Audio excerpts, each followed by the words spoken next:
having me on, guys. This is awesome. I love gear, love talking all about it. So yeah, this is going to be really fun.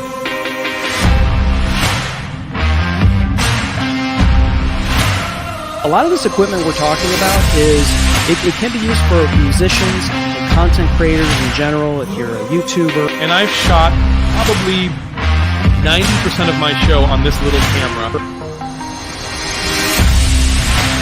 I love you guys. Chris, you're just amazing. Jim, so are you. You guys are the best hosts ever, I think. Just stop, please.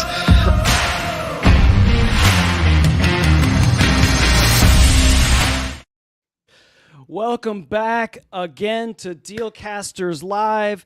Jim Fuse, doing marketing the Marine Corps way. How are you today? I haven't spoken to you all day, man. We usually speak 4 or 5 times. I know. Well, I know you weren't feeling great earlier today, so I'm glad you're up and about and looking bright. Up and at 'em, I'm as they say. excited because I'm excited about our guest today. I'm excited because we're gonna get to go on a trip to Lima, like the Bean, Ohio next month, and get to meet. You don't this, hear that guest. often. You get to go on a trip Yes. to Lima, Ohio. Yes. Usually it's, like a BVA or, Right. Europe or whatever. But no, going to Lima, Ohio is actually really awesome, and especially in a couple weeks, right? Yes. We're gonna be going to Social Media Week Lima, and Jessika Phillips, who'll be our guest, who will get on here a little bit, has put together an amazing conference. I went to it 2 years ago, last year, because of things beyond all of our control. She had to delay it to this year, but I will tell you, Chris, of all the social media conferences I've been to, and I've been to the big one on the West Coast, her conference is by far the best, and that's why I'm making you go with me, and I'm telling you, you're not going to regret it for a second. Yeah, you're really just like, I it twisted was a your real arm, right? struggle twisting my arm to go to such an amazing conference. But before we introduce our amazing guest today, Jessika, we got to do a little housekeeping, right? And so those that are watching from all over the place, even Junaid Ahmed, who found his way from Facebook to Amazon. Junaid, we see you in the Amazon chat because he knows where the party is and he knows how to get here. So if you're watching on any of these other tubes and you're wondering what this big circle is that says unmute on our screen, that's because we're live on Amazon. And Amazon, they have everybody muted at first. But if you're muted, you don't get to hear the buttery smooth sound of Jim Fuse. And you won't hear the even buttery sound of Jessika Phillips' voice, who we're about to introduce. So how do we do this, Jim? How do we get them to Amazon? We make it easy, right? Because Amazon, we love you, but you gave us a URL, a link that looks like hieroglyphics with lots of slashes and numbers and things that just don't make sense. So what we did is we decided to buy Dealcasters.live. And we bought Dealcasters.live because we want to be able to tell somebody, hey, just go to Dealcasters.live. You're here. You're here at the show. It'll send you right here to Amazon. That's where the party's at. So if you're anywhere else and you want to jump in with Junaid Ahmed and all these wonderful people here that are on Amazon, just open up a browser, type in Dealcasters.live, and it'll send you right here to the show. And, Jim, we've got the best deal of the day. Well, having Jessika Phillips for free on your show is the best deal of the day. The second best deal of the day is this one, which is you can have your own .live for less than a cup of coffee. Less than a gel pen, Jim. Yes. Yeah, less than a gel pen. That's true. So just go to name.com/live. Promo code is GetLive, and it's $1.99, and you could have whatever your show is .live. Junaid Ahmed, I know he's got his show. Jim, you and the Tim and Jim show, you bought a .live. We know a lot of people are doing it. And it just makes sense, right? It's kind of the secret weapon for a live content creator, because you're in control of where you send people, and not that we're control freaks or anything, but speak for yourself. Yes, yeah. look at Junaid. He's on he's got multiple browsers open. He's just like, I'm going to be on Yes. Facebook. I'm going to be on Amazon. But in any event, that's our housekeeping, Jim. And we've got a great guest lined up that I don't know how you scored this one, but I got to hand it to you, man. You're winning in the game of getting great guests, and this one is there's no winning or losing. It's really, I think it actually fits into the theme. It's all about building relationships, and I can't remember when I met Jessika. We may have met kind of online first, but then I got to meet her in person in San Diego at Social Media Marketing World. And one of the things that I admire about Jessika, continue to this day, and that's why we'll make the drive to Lima anytime she has a conference. If you just start having them quarterly, Jessika, that's fine. Is she is truly, in my opinion, one of the top, because I'll piss someone off if I say she's the top, but I'll say she's one of the top 5 most genuine people that I have ever met and have a relationship with. And that's the thing, that if you start to follow Jessika Phillips, and if you're not, you're making a mistake, go follow her everywhere. She'll tell you how to do that later. But Jessika truly cares about people. In fact, giving away a little bit of her secret sauce, she came up with this care system that I'm sure she'll teach us about. But so many people broadcast, like, oh, do this, do that. Jessika, though, doesn't do that. Jessika learns how to truly care about people. It's all about, she truly builds know, like, and trust. I trust her, completely. She's always looking to help others, collaborates with others. And so, especially with her having this conference coming up, I thought, hey, Jessika, we'd love to have you on, because we want to get people to know her better. And before the conference sells out, we wanted to give people a chance to get their ticket before it was too late. And she's got an amazing story. She's truly one of these self-made people, but she knows she didn't do it all alone. She did it by building relationships. She's got a huge team now, all great people. And so I think, Chris, I could talk about her all day, but I'm extremely excited that we get the founder, CEO of Now Marketing Group, Jessika Phillips, live from Lima, Ohio. Like, oh my God, what kind of intro is that? You're gonna make me cry before I go on live here, Jim. That's amazing. You guys are both amazing, and I love the setup. I was like, look, we're all gonna be coordinated now. I love it. All the colors of the rainbow present right now on Amazon. Yes. So Jessika, it's great to see you. I mean, how are things going?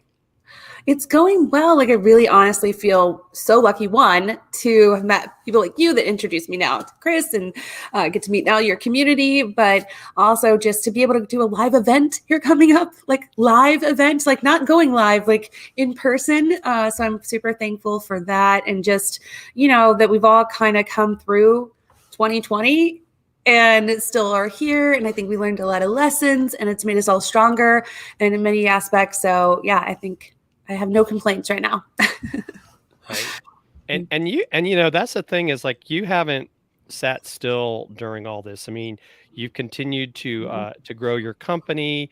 I know you've got some exciting things going on. You guys have you're revitalizing downtown Lima, right? I mean, you guys have moved into a new space, which I think is great, because I mean, Lima's not really a huge town, is it? No, not at all. And that's what's so amazing, that people are willing to come to this event, especially speakers from all over, right? Because it's not easy to get into Lima either. It's you have to take a flight, and then once you land from your flight, you have at least a minimum of an hour and a half, 2 hour drive from the airport just to get into Lima. There's no direct airports nearby. It's population 30,000. But I love what you said, that I did not do this alone. It's a community thing. So with the office downtown Lima, that's what we are looking at, is what is it going to take really truly to help brands grow? And it is a huge part of it is community. And so several different like kind of heart-centered visionary people that I consider friends, we all looked at us coming together collaboratively. So it's like a comic book shop, a wine boutique, somebody that does music, but also helps others recording. It's like a recording studio, and myself, and then, another shop kind of come together to create what's called Legacy Arts, to where we want to give people in our community a place to not just eat, because we have some restaurants there, but shop, play, have things to do, and all of us kind of coming together and collaborating on a space where now in a couple weeks, we're going to have a block party for the community, and then open up more shops for people starting out, their business.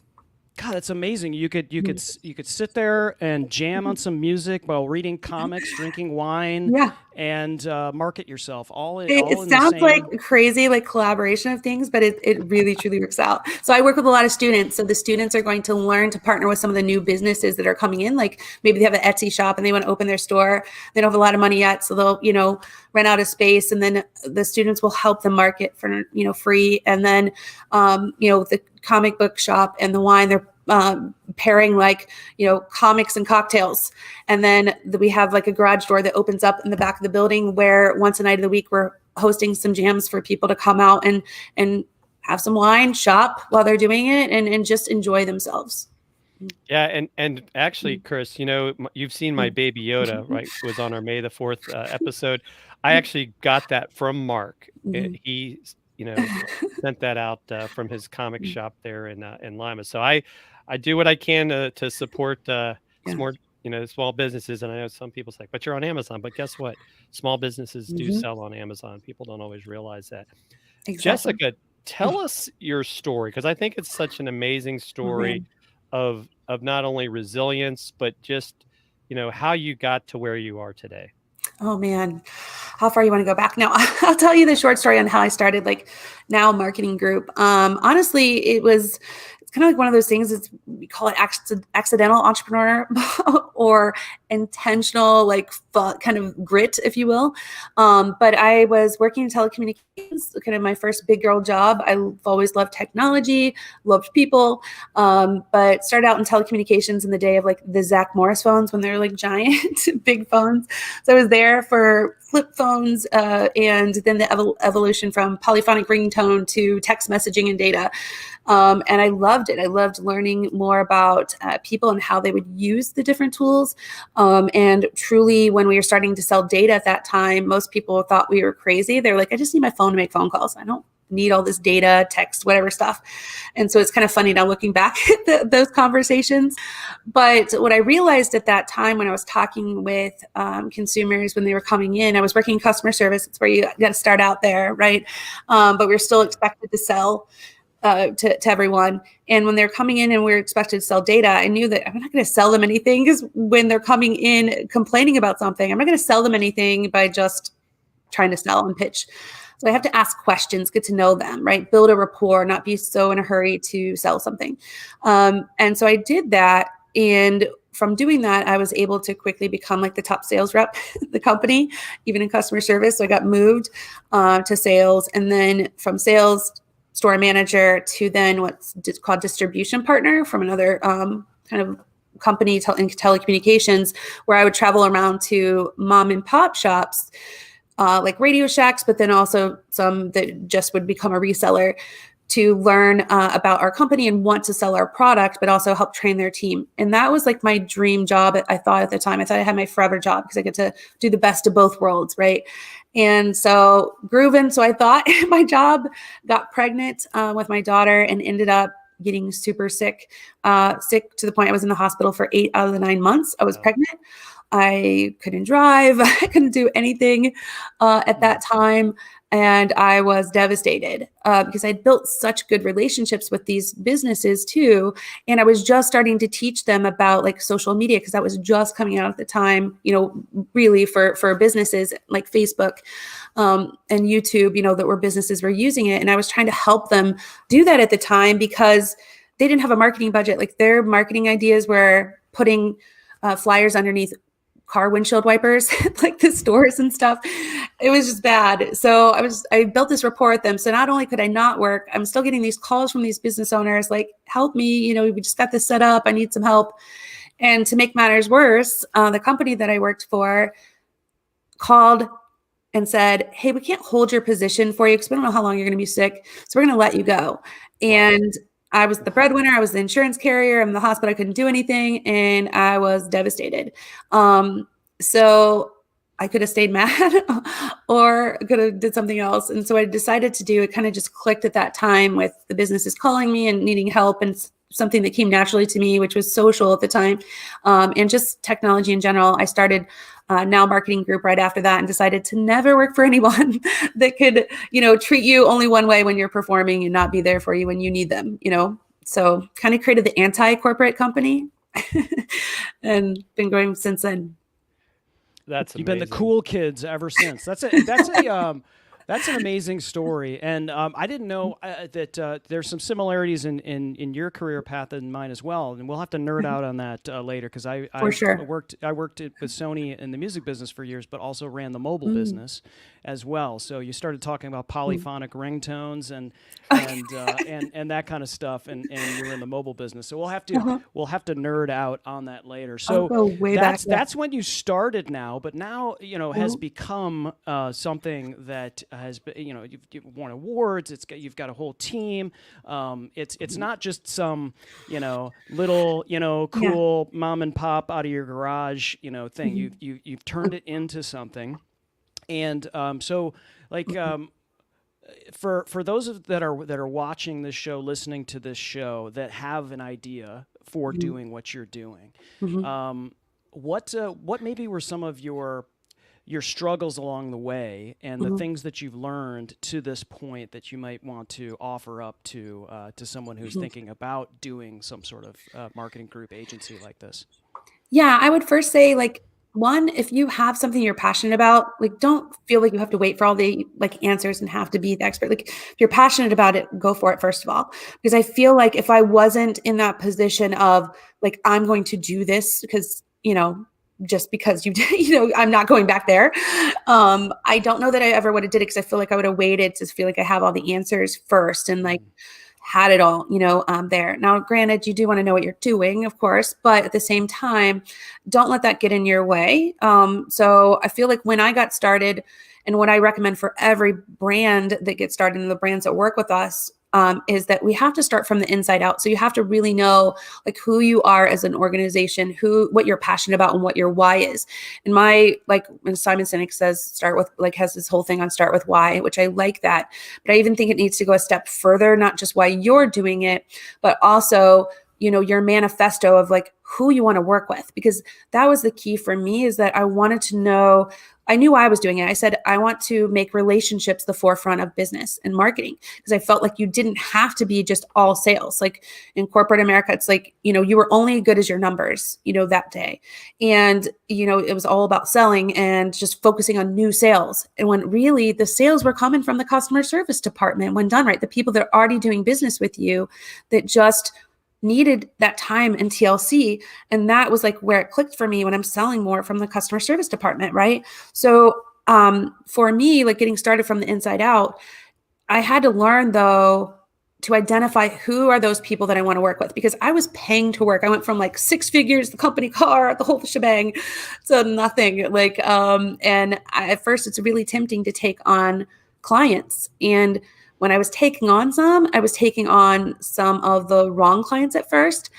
And I had to quickly realize it's more powerful to say no to the wrong people, or just as powerful, I would say, to say no to the wrong people than it is to say yes to the right people, because each client that you take on is adding either culture credit or culture debt, in my opinion. Any person that you're trying to work with, if they enjoy working with you, they're going to tell others. If they don't enjoy working with you, they're going to tell others. So you don't want to work with the wrong people. And that also goes for team members that you're hiring, right? You have to really find people that are going to jive with your overall manifesto of why you're here to do something, and who you're here to do it for. Because a lot of times they're the one working with your end customer at the end of the day, because nobody's going to be as passionate as you are about your business but you can find people that are passionate in what they do and that they're genuine people and that align with maybe that core values that you have in place in your office. So those were some of the very first lessons, I would say, as it relates to like growing the business, as well as serving, others. Like I've never had a sales rep, still don't. All I've done is truly kind of do trainings and tell people exactly how to do the things that I'm doing. And that's never hurt me. It's only helped grow because people aren't hiring me because they can't Google how to do a website or create a video or do social media.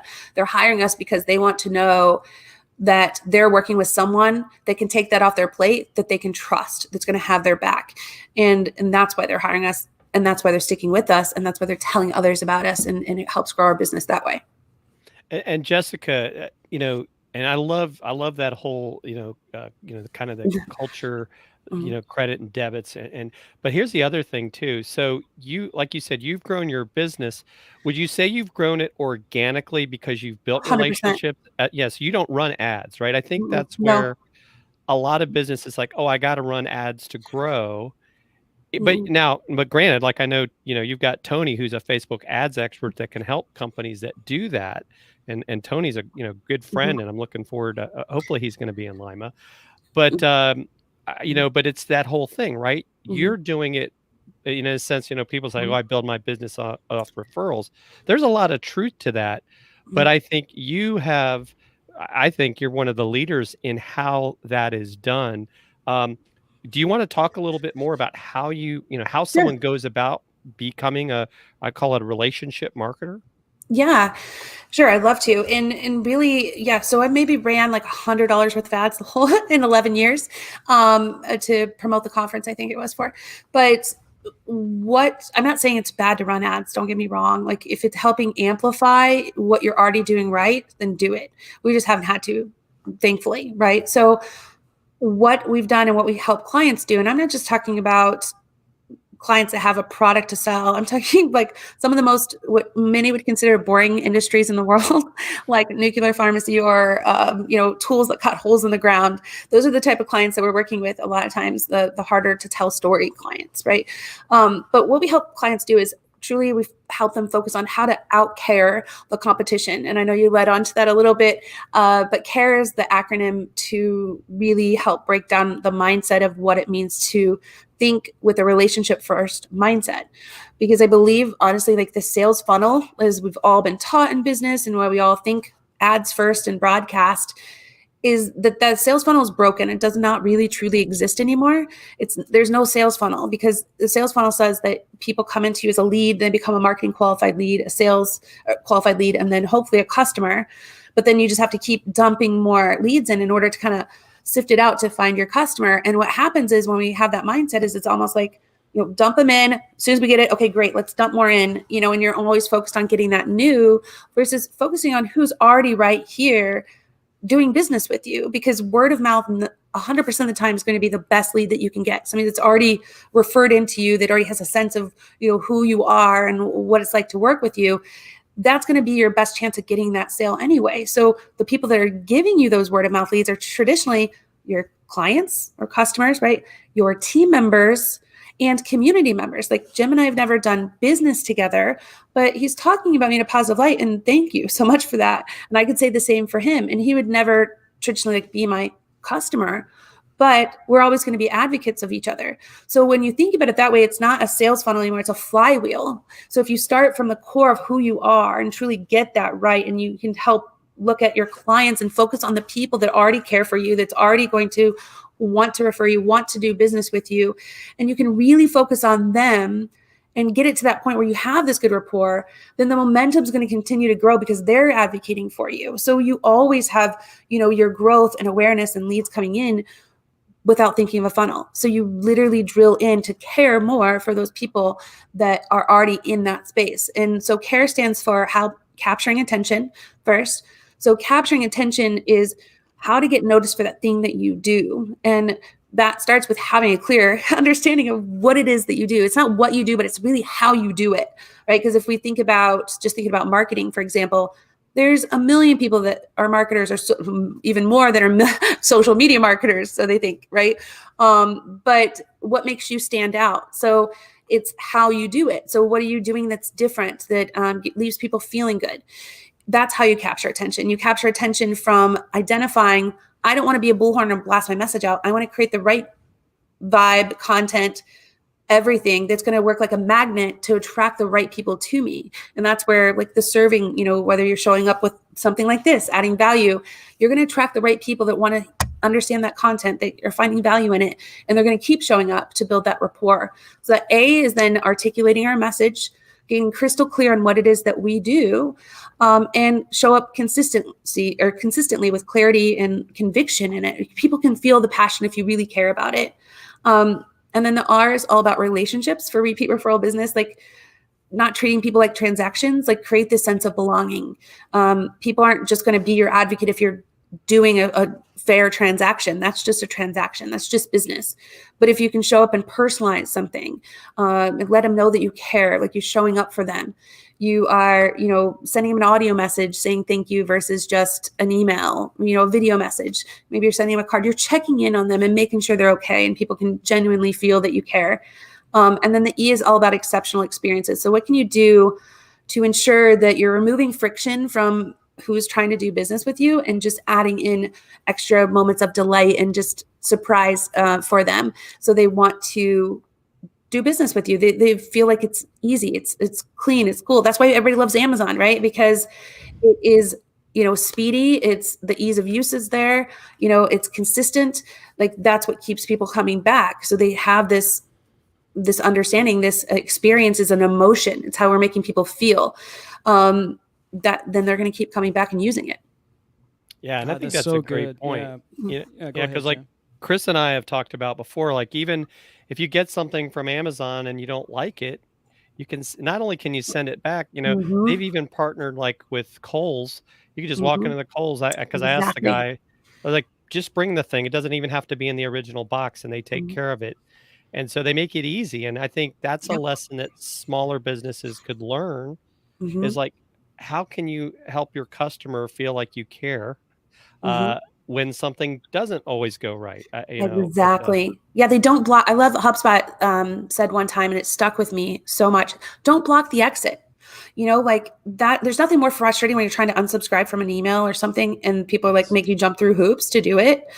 Like, oh my God, I will never be back. But if you make things easy and just do that transaction, like I said, like companies, right? Like if they're going to let me go when I'm sick, they offered me a job back. I'm like, heck no. I don't care how much you want to pay me. I would never go back there, because you see how you rate, right? But if they would have treated me right and, showed up when I wasn't at my best, and I would stick by them when they weren't at their best potentially, right? So yeah, 100%.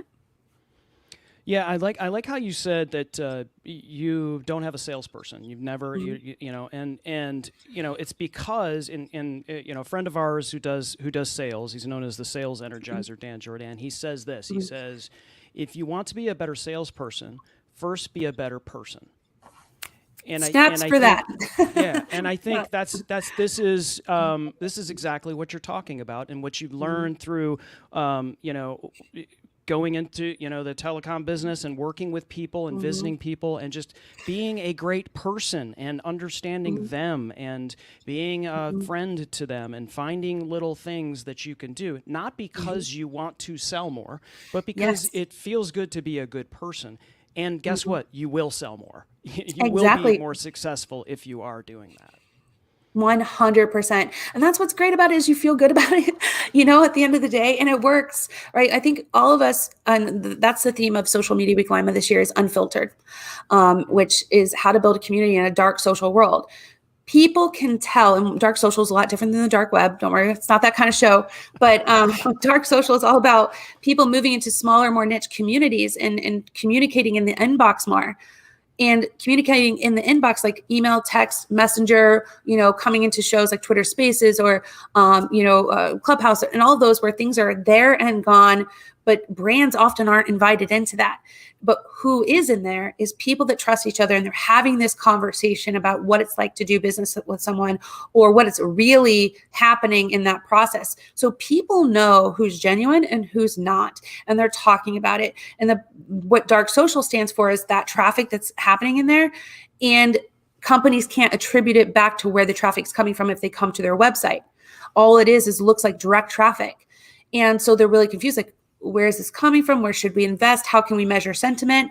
And unfortunately, it's kind of like almost too late once you start getting the bad news, because that message already spread, right? So if you're not a good person and you're not authentic and legit and unfiltered, people are already going to know. You can't fake it. You cannot buy community. You can't fake genuine. You cannot be anything but who you are. So you might as well show up as who you are and do the right thing, because that's the only way that business is going to be sustainable for the long term.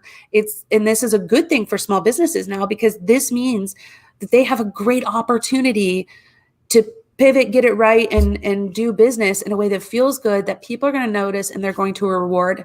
Because I think all of us are looking for something more substance than just a sale, you know?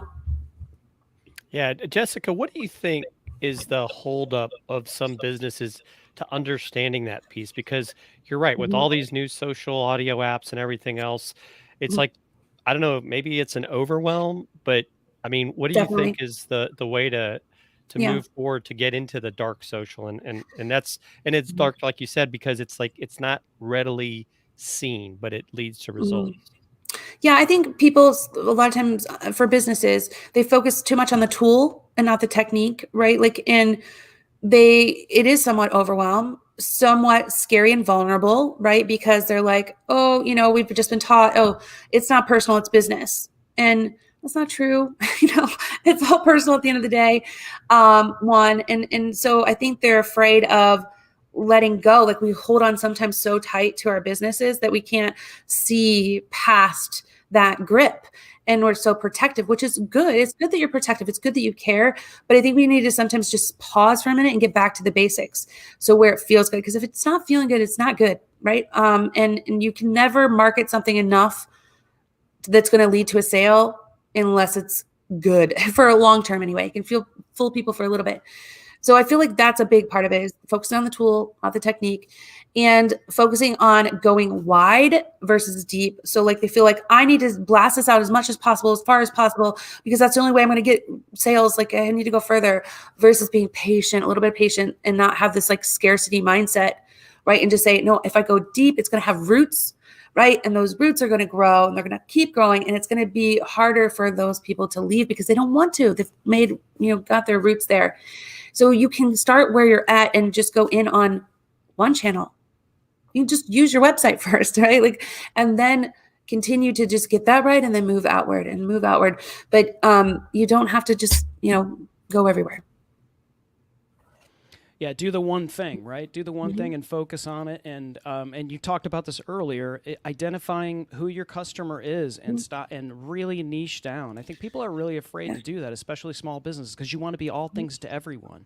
And that's another rule in podcasting and live streaming and any business that you're in. It's like, you got to know who's buying your stuff and who's listening to your stuff and who's watching your stuff, and like be able to niche that down and then talk to that person. And then it gets really scary, right? Because you're a small business. You're like, well, that's not that many people. That's only, but man, you can maximize. Trust me. There's because I think people think their people. niche is different. They're like, oh, I talked to a guy yesterday. He's like, oh, I can just go after insurance people. You don't have to do that. Maybe, like, if it's right for your business, but it's really about the type of person that you want to work with. A lot of times, like, it doesn't have to just be one niche. Now, granted, just so like, that's why, for example, I call it relationship marketing versus like Facebook, right? I'm gonna go on Facebook or whatever, because it doesn't matter that channel. It's like, who do you want to work with? And when you then go and focus on that one thing, what people understand, when you get the people right, like you just said, they amplify it for you, right? So then it's like you're everywhere, because you have others activating and amplifying your message for you, with you. So you're not alone in doing it. So it still works to your favor. You have to just think about the niche is like, what type of persons do I want to work with? And sometimes it's very specific, like an insurance person but sometimes it can be the type of person, the struggle that they're having that you're helping solve, or the goal that they're wanting to reach that you're helping them reach. So sometimes it can just be as simple as that versus a very, specific type of person. Right. Yeah, and Scott Smith was saying in the chat over on Amazon too. He's like, ads make sense for some companies, but relationships make sense for all companies. Mhm. And I Yeah. think that's a powerful statement. And I good. think to the point with like the insurance is like, well, it kind of goes back to like you said, Jessica, you and I may not need each other's business, but we might know someone that could work Mhm. with either one of our businesses. And that's what people miss Absolutely. is listen, right? That's why we have two ears Mhm. and one mouth. And Mhm. then you can truly help others. You can show Mhm. you care, right? By helping them in their time of need. And I think that's, Mhm. I think it applies to business. And I think that's the challenge with all these platforms, right? It's like, oh, you got to Mhm. be on TikTok, but it's like, but does it make sense just because, that's what all the cool kids are doing? If your business, the people you serve aren't there, is it really make sense to do that? So true. Yeah, and the one thing you touched on too that I think people you should not breeze over is that the most powerful way to market anything is to have somebody else tell somebody else about it, is to Mhm. share it. And even these Mhm. platforms, all of these platforms, you can buy tens of thousands of dollars of Mhm. ads every day on all of these platforms. It's not as powerful as a lot of people sharing that Mhm. because they like what you're doing, Mhm. like what product you have, like what Yeah. service you provide, like the content that you are making. That's Mhm. the power. So focus on that. Focus on how to make better content, how to make better product, how to Yeah. have a better service and serve people. And Mhm. then they'll want to share it, and then there's your marketing. And I And think using Amazon as an example of that, they don't even have to know the people that are advocating for you. When you go on Amazon, you buy something, like you look at the reviews and you believe it because the people are leaving the reviews. So it's word of mouth to world of mouth now, like from people just looking and seeing what others are saying. They're getting an opinion about your brand based on what they're saying. So it's not as small, like you said, don't brush over of just one person telling their neighbor, best friend, parent, whatever. Right. It's they're advocating for you online for the world to see now and believe it and see it and they keep showing up. Like I know, like Jim, I know you're a fan of Agora Pulse too, and like they are really good to people, and so I'm always advocating for them, all over, and because of how they show up and they consistently, continue to show up for me, even though I've been a customer forever, right? But they're still paying attention. They're still there if I have a problem. They're still paying attention when they're featured online or mentioned online. They're saying thank you. No matter how many times I've done it, they still show up to say thank you. And that goes a long, long way. And I think anybody can do this, by the way. Like I do have a free workbook and video that learnrelationshipmarketing.com if any of it resonates with you. I'm not selling you anything, I promise. But I really do think all of us win at the end of the day when we do it because it feels good. It's good business. And there's enough work out there for everyone, truly. Amen to that. I definitely agree. Now, Jessica, what got you the idea to start your own conference? Because you've been doing it for a few years now. Yeah. Actually, I went to Social Media Marketing World the very first year they had it. I've been there like every year that they've had it. And I really loved it. I felt like, first of all, I felt like I wasn't the only crazy person that was this passionate about like social media and stuff, because in my community, they're like, something's wrong with you, which there still may be, verdicts out. But going there, I found like I felt like I found my people, one, and was able to build community there, and just these great relationships of people that had amazing ideas and truly were sharing about ways that brands can do just this. It's brains over budget, right? Like you can market yourself with just showing up with the right intentions and grow your business. And I truly, because my community, unfortunately, Lima for many, many years has been one that's like, brain drain. People are leaving. And, the community, that's a community of makers in Lima. That's why I love the people that are there. Like they're truly passionate, like entrepreneurs. but they just don't know how to do this. So I knew they weren't going to spend the money to go to a big event and travel out of town, and the same messages that were being brought in from speakers that were being brought in were kind of very wrong ways of doing business. And this is the only thing that's continuing to be fed to the businesses there. So I was like, we need to bring something like this into our community. So that's how it all started. And we started out first in our office at the time, and then now it's kind of grown from there. Yeah, it was funny. It was like one of the first few conversations I had with Jim when we started doing this thing. Was he brought this up? He was like, "Oh, there's this really great conference. You definitely got to go when it goes. It's in Lima, Ohio." And I was like, "Wait, what? Where? Did you just say Lima?" I was like, "So I grew up in Detroit, so I've driven down I-75 and seen that exit and that sign." I was like, and we used to say like, "Oh, I'm at the Lima exit" or whatever. Yeah. So people knew exactly how long you were. And I was like, I couldn't believe. And he raved about how awesome it was and all the great people that were there. But this time around, you guys have some really incredible speakers. A lot of which, I know. But can you just share? I mean, to me, I was like, when he told me that there was this conference with all these great speakers, I was like, yeah, okay, right. And then I went and looked at all the speakers, and I was like, how in the world are they going to get all of these people to travel to Lima, Ohio? And the quality of speakers are just really, congrats to that. That is just amazing. Yeah. Thank you. And is relationship marketing, right? So like when I went to social media marketing world, I knew like, okay, now I'm amongst my people, but there's like a sea of people, right? And like, how am I going to stand out? This girl from Lima, population 30,000, that is going to stand out amongst all these people. And so I just, again, started focusing on just conversations, right, with the people that I really wanted to talk to and I was enjoying speaking with. And from there, I would try to introduce them to maybe somebody else, right? And then, so trying to be the connector and truly authentically relating, though. I'm one for authentic relating, which means you don't ask like just surface level questions. You try to really, truly ask somebody a question that's meaningful that you're going to remember and not just wait to answer the next question that they're going to ask you. And so the people I jived with and could really have a conversation with, I started hosting what's called the S'mores Night. That was because it's very much Midwestern kind of thing to do. And I found out the hotel offered like s'mores kits, and like fourth floor was had a fire pit. So I invited people. I'm like, hey, if you want to continue this conversation, like I'm going to host a s'mores and wine up here. I would love to, keep talking with you. And we did. So it started out with like 20 people, and then it kept growing each year. And then the very last year that rooftop was closed and everybody was bummed because nobody gets to do s'mores. But from there, I stayed in touch, right? And I wasn't going to ask people right away, even though I came back to my community and I launched the first conference in a few weeks after social media marketing world. But I stayed in touch with them, and I kept building a rapport with them. And then eventually they would start asking, I think I've seen you're doing something there. And I'm like, yeah, really would love for you to be a speaker, but I knew I couldn't pay anyone. So I was going to ask them to do it for free. So I waited kind of for people to start asking me, and then I would start talking to them about it.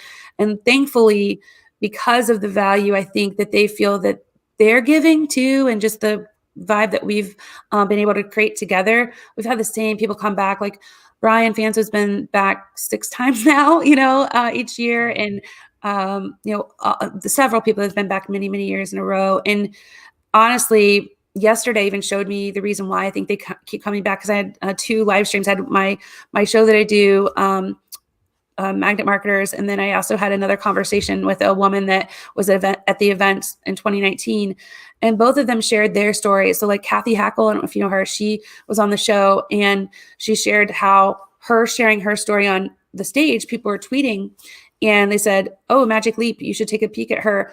And she got her job at Magic Leap there. And then Jenna, the other woman that shared about her experience at Lima, she said that when 2020 hit, her business was tanking, and that then she looked back at all the notes and all the conversations that she had with the attendees and the speakers there, that she was able then to pivot, and she launched her business, and now she's never been more successful or happy. And those are the stories like that keep you, like wanting to keep coming back and showing up for him.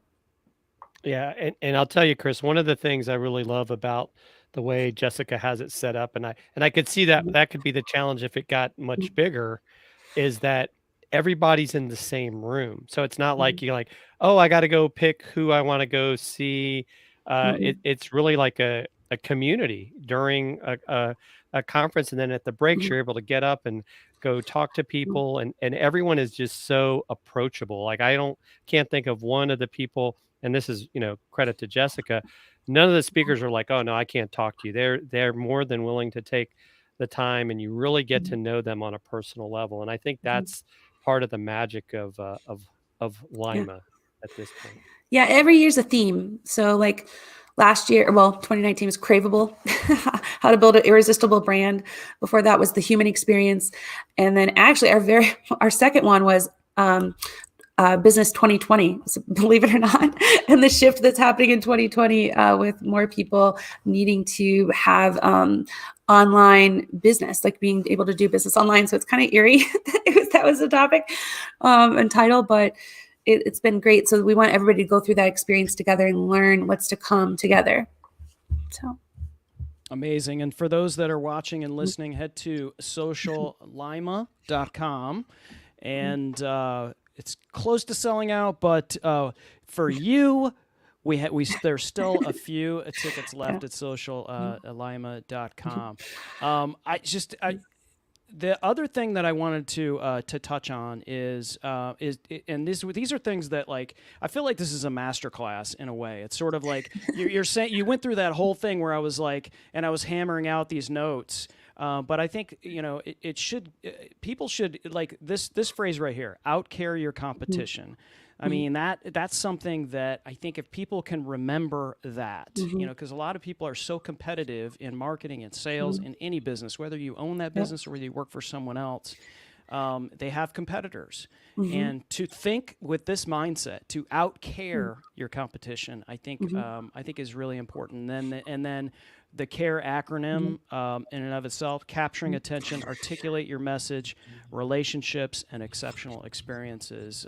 Those are gold. That you only get that when you have Jessika Phillips on Dealcast for free. So why wouldn't you want to go to Lima, Ohio? Why wouldn't you? Why wouldn't you? It's an experience. You could be like Bella Vasta. She's coming back this year. It was so cute. She's from Arizona. So, she came in, and when she came back, she was doing live videos and like driving by cornfields. She pulled over her car and she was like, you guys, it's a real cornfield. Yeah, we have lots of those, lots of trains. It's about really a tour. Flat. Ohio is very flat. You can see, you can look and see like 10 miles in it. Not literally, but you feel like you can. And all you have to do is say you went to Lima. Most people think it's Lima, Peru. You're good. Right? Where my mom's from, and that's why I always get confused. It's like they're spelled the same way. Exactly. Yeah. So, Jessika, what are some of the things that you and your team are working on? To maybe help people grow relationship marketing. What are some of the things you're hoping to get more into over the next year? Well, you'll learn a lot more about that at Social Media Week Lima, but I'll give your audience a sneak peek, only you. So one of the things we actually that was the call that I was on right before I jumped on here. One, our goal is to be like the most transparent agency in the world. So we've incorporated a lot of AI to track time, as well as a client portal.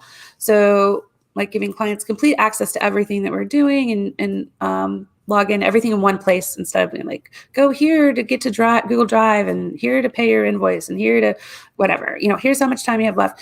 So giving them access to that. But more importantly, we're providing just more training.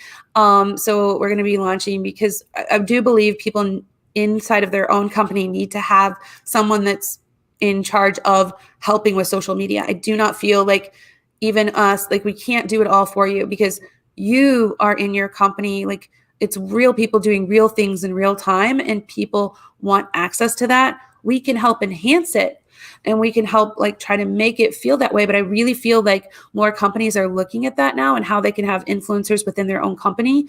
So our goal is to help prepare and train them, because they want that, but it doesn't mean that they know how to train that person, right, on how to do those things and to be like the helping hands. Because I also don't feel like in one person they can be the web designer, graphic designer, content creator, all the things. They could be average at all those things, and there's some definite amazing people out there that do that, but I feel like people need support. So we're launching a training, relationship and ROI is what it's called. And then it has all of the videos on step-by-step, like how to do things. And then as new things come out, it's a quick video that they can grab and go. So we're actually going to be rolling it out at Social Media Week Lima, to where people can get access to that and have it at any time, a community there to help answer their questions, train their team, and get them certified and on their way to doing awesome things. So That's so important, because I think that's where a lot of people, you hit on it, right? It's like, it's very hard for a social media manager to truly adapt the culture of that company. We can help them, but they've got to take a little bit of ownership. So that sounds very exciting, that you're going to be able to help people take those steps. And I think the people you work with will take those steps, because it goes back to you. You determine early on the relationship whether these are people you want to work with or not. And I think that's another great lesson that you taught, right? It's okay to say no, right? I think so many times we're afraid to say no because we're like, oh, but I gotta pay my bills. Well, think we need the money. Yeah.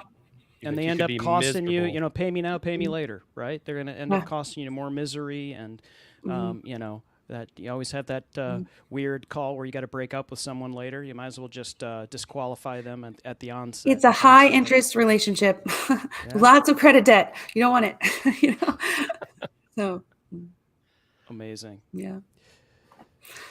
Thank you guys so much for allowing me to share what I love nerding out with, all these things. I really do hope if anybody has any questions, they can definitely, go to my website or learnrelationshipmarketing.com, and there's a workbook. And then there's videos there of every different kind of industry. So like Prezi, B2B company, and they talk about how they incorporate relationship marketing at Agorapulse. Then there are smaller business, as well as, different SaaS, B2C, B2B, all, they're sharing their stories there. So it's not just me rambling on about it. You can listen to someone else for a while, but then a community of people too that will just tell you lessons they've learned. So that is awesome. Jessika, where do you hang out most of the time when you're on social? Messenger, most of the time. Like, I'm an audio messenger person. I've always said like Messenger is my favorite app. I do think it's different than the other social apps. So just checking in with people, asking them how they're doing. Now, granted, I use the others too, but in the inbox mostly. Very cool.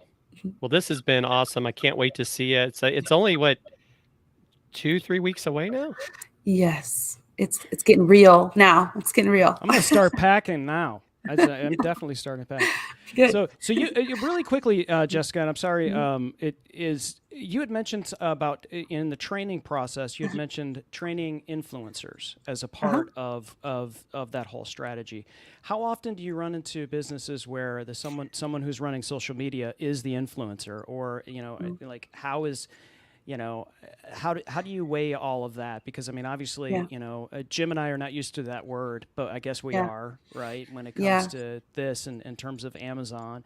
But it's so important now with influencer marketing, and with even smaller businesses, not just big businesses. People are trusting other people talking about stuff, not necessarily the company talking about that stuff. How important is that, and how do you work with companies to do that? Huge. First of all, getting them to let down their guard a little bit and trust that it's okay to let their people do their own thing. And that's part of going back to who you hire, because many companies are still in the same mindset. And I think we even know a company, Jim, that we were talking about earlier, that they were letting their people go because they were starting a podcast that didn't have to do specifically with them. They were letting their people go because they were, sharing the love for another company, and they were just getting threatened a little bit by that. And you're not in competition with your employees. You shouldn't be, right? You should be cheering them on and realizing their success can be a direct reflection of your success, right? It's the same thing if your clients do well, that's good. That's looking good on you, right? Like, if your team members are thriving, that looks good on you. Now, granted, I know there's specific instances and situations that may not align with the values of the company, but that goes back to hiring people that do. And so let them do their thing, let them be happy, let them thrive, right? And have a side gig have whatever. I have so many team members. I would say over half of them have their own like side hustle. It's one's a baker, another one's a photographer. One sells X stand. That's awesome. I want to cheer them on. I want them to do those things. And you have to, as brands now, like embrace that mindset that you don't have control anymore at all. Like your messaging you're owned by your customers. Your experience is owned by your team members. And all you can hold on to is truly making sure that you're creating an environment where those people thrive and want to be a part of it. So they're going to keep showing up for you, because other than that, honestly, you've lost your control a long time ago, unfortunately.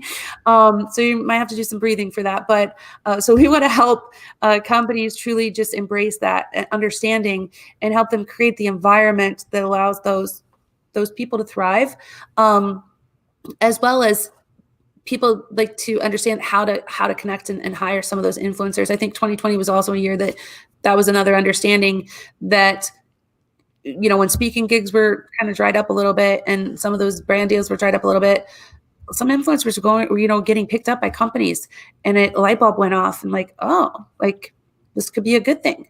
And have that advocate there. So just helping them do that. Awesome. Yeah. Good stuff. Good stuff. Well, thank you. And so for those that are still here, thank you for hanging out. Ryan Swanstrom, D. Scott Smith is in the chat. Ryan said, hey, South Dakota has lots of cornfields. So we appreciate you joining, Mr. PhD, Ryan Swanstrom. Nice. And we want to make sure that you guys head to Social Lima, not Lima, sociallima.com, not Lima, Jim. I know. And obviously JessikaPhillips.com and LearnRelationshipMarketing.com. Jessica, this has been awesome. Thanks so much for taking the time. Can't wait to meet you IRL in a few weeks in Lima. I finally get to take that exit instead of talking about driving by it, and definitely looking forward to it. Yeah, it's going to be a great time. Thank you, Jessica, for joining us. Thank you. Looking forward to seeing you, and we'll be doing hugs, right? There'll be no social distancing. We'll be and I want s'mores and stuff. Yeah, we need to figure that out. There is there's definitely cornhole. So we got that covered. Midwest too, and we definitely love feeding people. That's one of the things that we're known for. So we'll make sure s'mores is on the table.